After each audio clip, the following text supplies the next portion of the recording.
मैं मिंटू शर्मा, आप सभी को श्री राधे राधे। आज मैं एक भोला बाबा की बहुत ही प्यारा नचारी लेकर आई हूँ।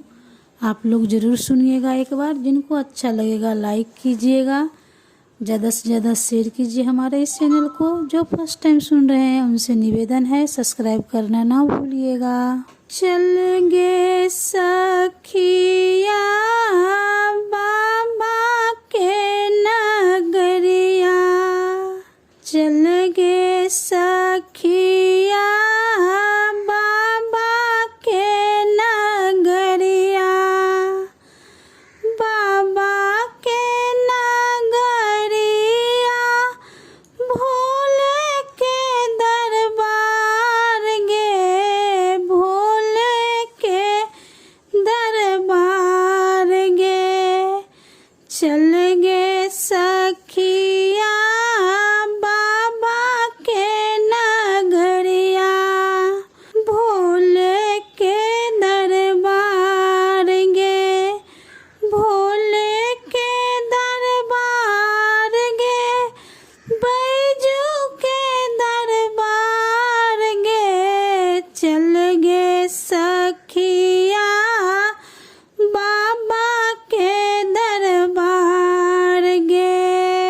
केहन छथिन भोला बाबा, केहन पीपर गाछ गे, केहन छथिन भोला बाबा, केहन पीपर गाछ गे, केहन छथिन नाग बाबा, छोरै फुफकार गे, केहन छथिन नाग बाबा, छोरै फुफकार गे।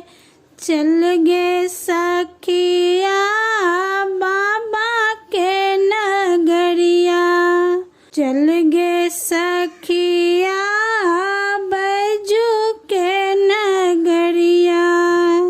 कारी छथिन भोला बाबा, हरियर पीपर गाछ गे, कारी छथिन भोला बाबा, हरियर पीपर गाछ गे। चित्तिर बित्तिर नाग बाबा, छोरै छै फुफकार गे, चित्तिर बित्तिर नाग बाबा, छोरै फुफकार गे। चल गे सखिया बाबा के नगरिया, बाबा के नगरिया भोले के दरबार गे। चल गे सखिया बैजू के नगरिया।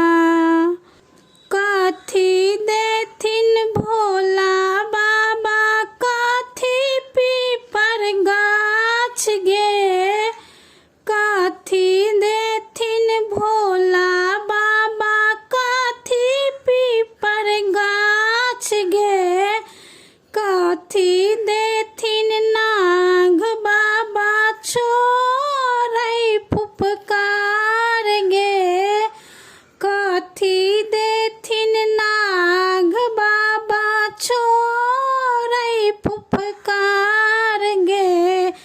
चल गे सखिया बाबा के दरबार गे, चल गे सखिया भोला के दरबार गे, भोला के दरबार गे, बैजू के दरबार गे। चल गे सखिया बाबा के दरबार गे।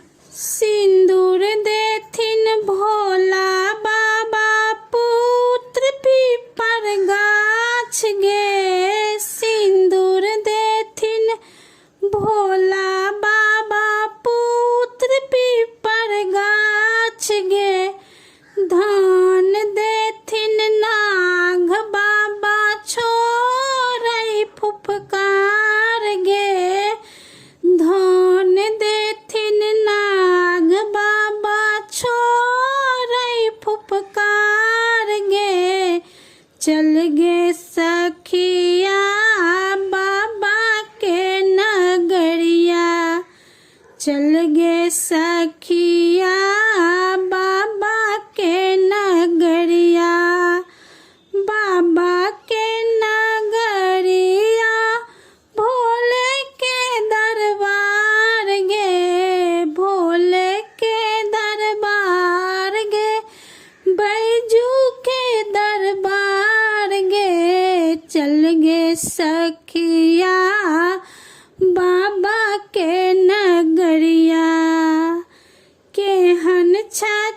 भोला बाबा केहन पीपर गाछ गे, केहन छथिन नाग बाबा छोड़ै फुफकार गे, केहन छथिन नाग बाबा छोड़ै फुफकार गे।